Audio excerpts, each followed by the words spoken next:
What's happening, guys, and welcome back to Deadly TV.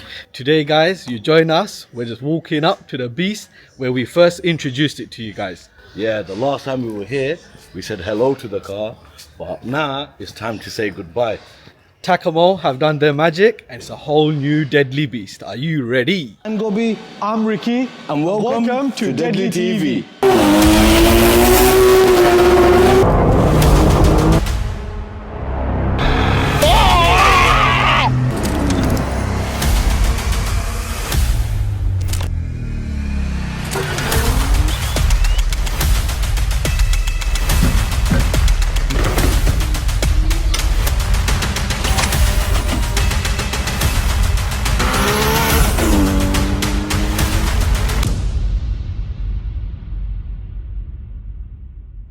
Check out the deadly beast.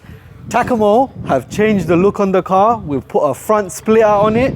We've actually sorted out the paintwork on the spoiler and a few areas around the car. We've machine polished, and boy, the car looks like a different car, isn't it, Gob? Yeah, they've carried out a lot of work. The car is looking proper tip-top now, like compared to what obviously you guys saw a while ago.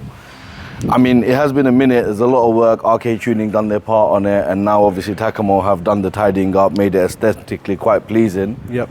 And yeah, there's been a lot done.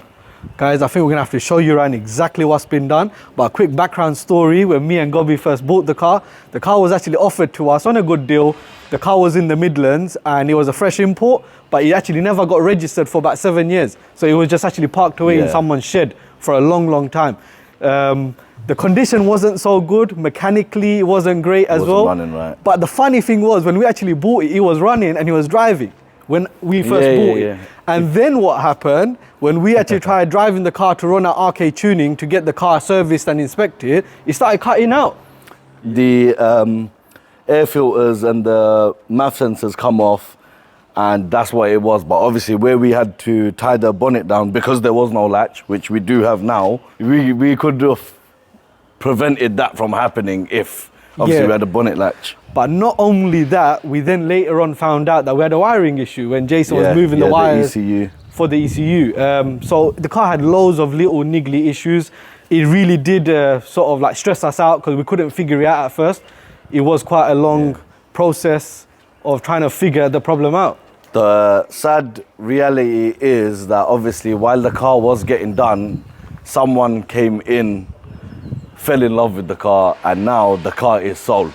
Yeah. The car has a new owner. The guy does have a few other cars, you told me, no? So the guy who's actually purchased this car, he's actually a JDM fanatic. He's got his own Toyota Supra Mark IV twin turbo, which is going single turbo one, and he wants like 700-800 horsepower. He's got an RX-7, so Mazda RX-7 as well, with a bit of like max power look. It's not to everyone's taste, but you know, like he likes it. Yeah. And he's actually got a few other cars as well, like Mitsubishi GTO and Honda S2000. So we'll actually tell you about how he actually came to buying the car, because we haven't even advertised the car. Since the car was on YouTube, I've actually had a few interested parties that did message like, if you want to sell it, let us know. So obviously I thought, you know what, when the time comes, I'll try and see. But what this customer done was, he's a friend of Sadiq Bhai, who owns Takamo, and he's actually come in for like a quotation on another job. And he's seen the car just parked here in the back.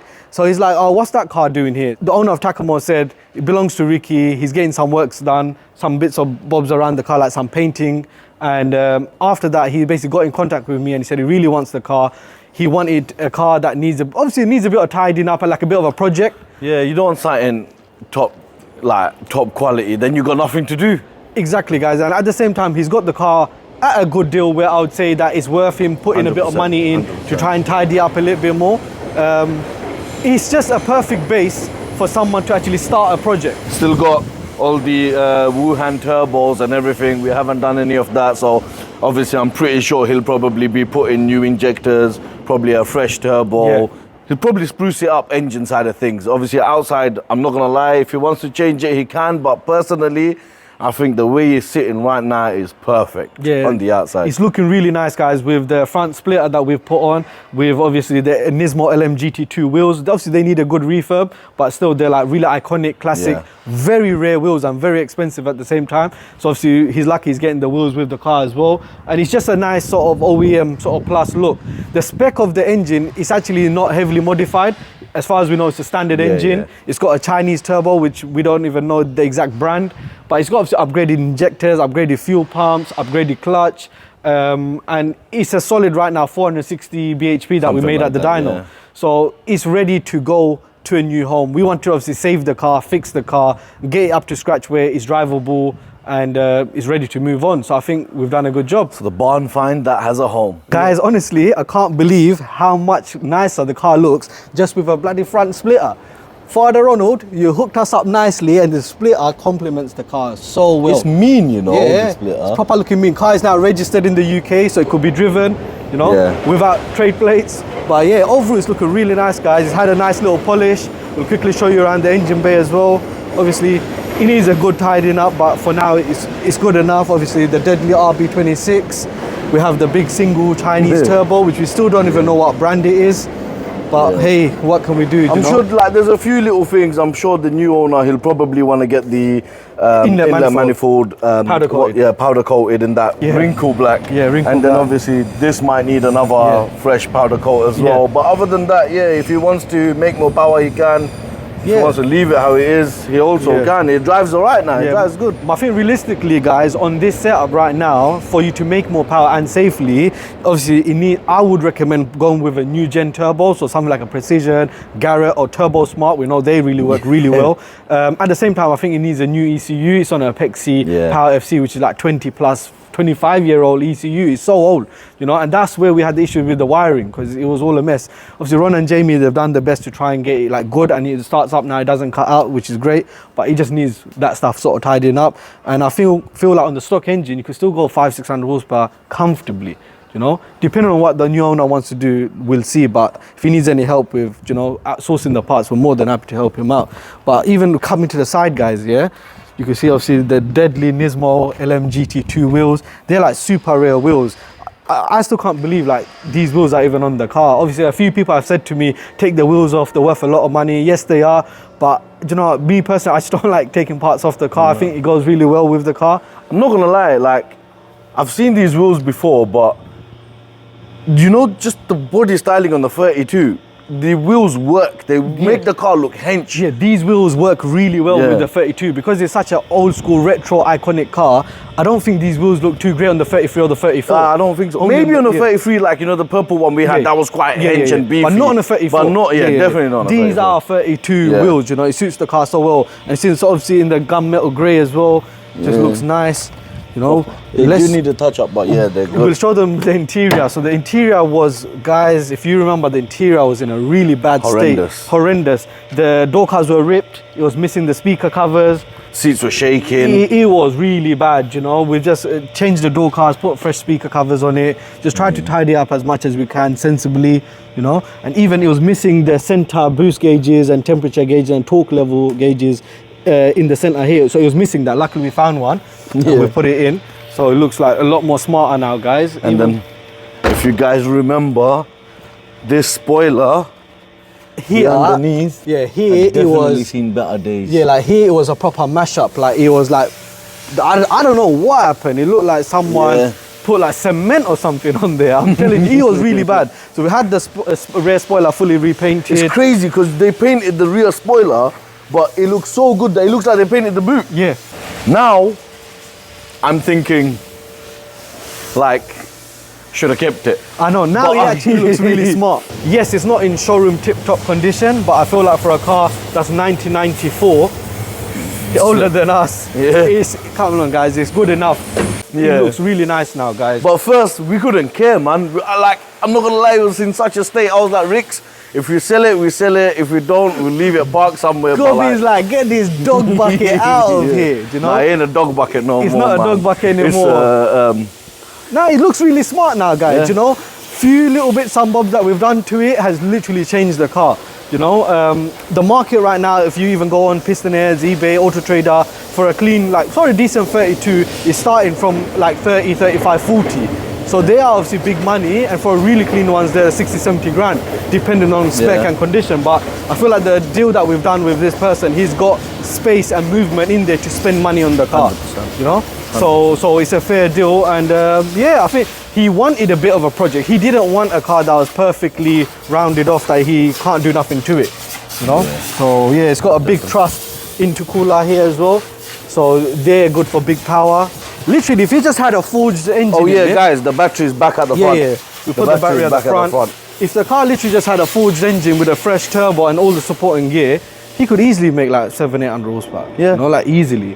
But And if you do want to see what happens when you make 700 and something brake horsepower on a standard engine, go over and watch the R33 video, the last one. I'll leave a link for it. yeah, that did not end well, guys. But you know, it's part of this game, innit? You know, it happens sometimes. Definitely. But I think overall, guys, the plan, what we wanted to do, Gobbe, was save the car, because yes, the car was starting and driving, but we had loads of issues with it. So we want to go through all the problems, fix them. It wasn't safe.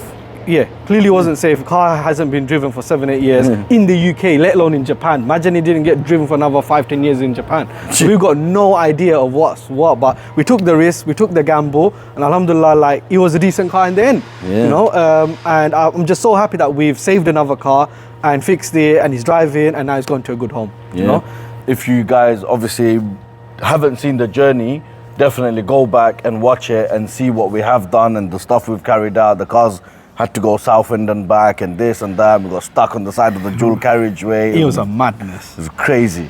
So make sure you guys go over there. Obviously, if you do like the videos, like and subscribe to the videos as well. Subscribe to the channel, like the video, comment what you think, if there's anything that you need improving.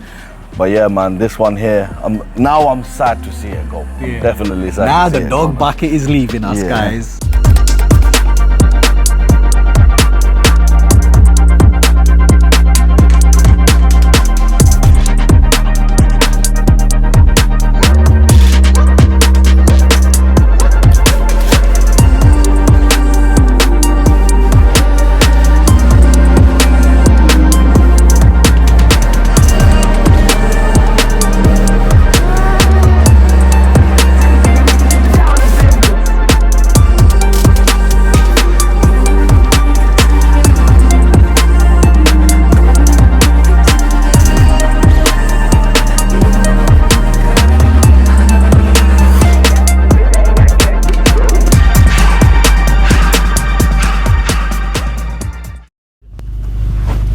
Right, guys, before we head off, a quick word from our sponsors, Easy Car Claims. Dealing with a car accident can be really stressful. That's where Easy Car Claims can help. Whether you need quick claim processing, safe vehicle storage, or a replacement car, Easy Car Claims has everything covered, from repairs to personal injury support, and there's no extra fees. They handle both fault and non-fault claims, including for PCR driving. The service is available all over the UK. So if you're ever in an accident, go to easycarclaims.co.uk, follow the simple steps, and let them take care of everything. Your accident is their priority. Right, guys, let's get back to the video. Hello, Takamo Auto Clinic. How can we help? Guys, we're in the reception area in Takamo now, and We got Ray here with Ricky and Gobbe. come on, see? Long time customers. Yeah. Yes. Ray and his uncle actually like run the business here, and also it's your dad's business as Yeah. well. And they've actually been established from 2011. When I first came to Takamo with my older brother, and we gave them a lot of our rental cars for repair work, and they cover so many services here, guys. So I'm gonna let Ray tell you a bit more about what they do. Yeah, so we do a bit of everything here. We got the body shop at the back. Those of you who know us have seen it. We've got obviously at the front of the garage, we've got tyres. That's obviously subletted out. Yeah. And then we've got the mechanical section kind of in the middle of the garage. So yeah, we do DPFs, body works, all sorts of mechanical work. The MOT stuff. as well. MOTs as well, yeah. So in 2019, guys, before COVID. they put an MOT ramp in here, and it helps a lot because a lot of your customers were coming in for mechanical work, and they needed an MOT done at the same time. Yeah, so we've actually got an MOT centre down the road from here as well. Oh, so 5 minute drive. is it E2 MOT? E2 Yeah. MOT, yeah, so But you guys just thought it's better all have it in one house. everything in house. Just get the MOT done here, and I think that's a fantastic thing, the great decision that they made, because now you guys are repairing the cars, get the MOT done, Exactly. and obviously you guys do a lot of insurance work as well. Yeah. You know, And the thing is, we also do van MOTs as well. So obviously with MOTs, there's a lot of restrictions and criteria you need to meet, Yeah. because we've got good height in our actual workshop, Yeah. we were able to do van MOTs as well. So Yeah, many around it. vans, taxis, minibuses I've seen as well. Yeah. You know, so you guys cover a lot. They cover everything A to Z on cars, Yeah. repairs. The work that you do need carried out, the seat that Ricky's sitting on, The hot seat. call the shop and the person sitting on that hot seat there is going to tell you whether they carried the work out or not. Don't worry about that. Guys, obviously when you guys do enter the Takamo office and you meet Afa who sits on this chair, she's basically the boss woman of the business. Yeah. She's been here before you guys were actually. basically. Yeah. So she ran the business even with the previous owners, and she's got a lot of knowledge and experience, and she'll take care of you guys. Shout out to her, man. She makes all our lives easier. Yeah. So guys, this is the MOT station here, where all the deadly MOTs get done. What? All the deadly MOTs get done. Dodgy, I was like, nah. You don't do no dodgy MOT. Yeah, no dodgy MOTs, none of that allowed, guys. No favors. Oh, wicked. Yeah, we do the MOTs here. We've got our two ramps here. We actually had a ramp there Yep. as well, but that one stopped working. We just haven't got a ramp. But you have another ramp on the other yeah, we side. have innit? another 4-post on the other side. Yeah. We're actually due to change the MOT ramp as well, but it's something crazy, like 15 grand or something. Wow, these ramps are no joke. Guys, this is the DPF cleaner. How long have you guys had this rig for? I think around 5-6 years now. Okay, you've had it for a long we time. got custom built in Turkey. Wow. Yeah. Some serious, We paid like crazy money for it. Yeah, this DPF cleaning. 45 grand or something. No way for a machine like this, yeah? Yeah, we just cleaned it out now. So Okay. Yeah, all the dirt. Guys, Ray's taking us now to the body shop. Yeah, our yard looks a bit like a prison with the grey after. Yeah, it's quite busy in here, guys. Straight after Eid and that, you know? Yeah, it's picked up. Yeah. When we came here, it was quiet. Yeah, literally. So yeah, I think before we came someone's not gonna be happy with that deadly this was ticket. like before we came here, I think this was all like a scrap yard. Yeah. Scrap parts and stuff. Yeah, so The body shop a little bit quiet. yeah, but you guys have banged out all the work, man. Yeah, we banged out all the work, but yeah, so far we've not had any crazy Tower Hamlet kids come in with mad damages after Eid. So Yeah, in a way, it's alhamdulillah. a good spray booth. Check here, this is where all the magic happens. We've got a vehicle in here now. So I think this is just prepped, isn't it, Ray? Yeah, it's prep. We still need to, before we start any sort of painting, we still need to wet the floor and stuff, wet the walls and stuff. Yeah. So, Why'd you do that? just for dust. Okay. Yes, make sure like, regardless, wherever you paint anywhere in the world, it could be anywhere. You're gonna get some speck of dust. Yeah. But this is just to minimize it, you know, Yeah. because we're obviously gonna still have the extraction fan on and everything once you paint. But that's just to make sure, you know. So this is just a smart repair that's happening just on this corner, isn't it? So yeah, a nice little quick smart repair. Like I said to you guys, Ray and his uncle have painted loads of cars for me, full respray job, which I've given them a lot of headache. And yeah, they're probably not interested in Good headache though. Good headache, because your uncle did say, you know, he has a lot of people requesting full resprays. He has to hand pick them because some jobs are really like long and takes forever, innit, you know? We done a full respray not too long ago on S6. S6, yeah. But that one was super cool, man. Yeah. I found that very cool. The thing is, guys, with newer cars, it's actually easier to do full respray. I bring them cars at 20, 30, 40 years old, and then sometimes there's a madness, That you know? purple R33 was 90% fiberglass and it was so hard to get a nice finish on it. They had to prep that car. Yeah. So it's all in the prep, isn't it? it's You all know, in the prep. anyone could just paint it and it looks nice, but it's gonna have reaction if it's not prepped properly underneath. That car, your uncle said they prepped it 3 times. You know, because of it was fiberglass and stuff like that. Guys, if you need any bodyworks done, or if you've been involved in a big accident, contact Ray at Takamo. And now, right, guys, the journey with the R32 GTR has come to an end. It's been an emotional one. It's been a hard one. We've been stuck in the most weirdest places and whatnot. But yeah, luckily the car's going to a good home, a loving home. If you enjoyed the journey, make sure you guys obviously like and subscribe and comment. Guys, exactly like how Gobbe said, it's been an emotional one. We obviously bought the car. We tried to clean it up as much as we can. We broke down and it was just a nightmare. But you know what? It was all part of the journey, all part of us giving you guys entertainment from this car. Oh, they loved that one, mate. That one skyrocketed the views. The views on that one went crazy. But you know what? We're happy, guys, that you guys really enjoyed that episode. And yeah, guys, we're going to be sad to see it gone, but happy it's gone to a new owner. So I guess until next time, stay tuned and stay ready.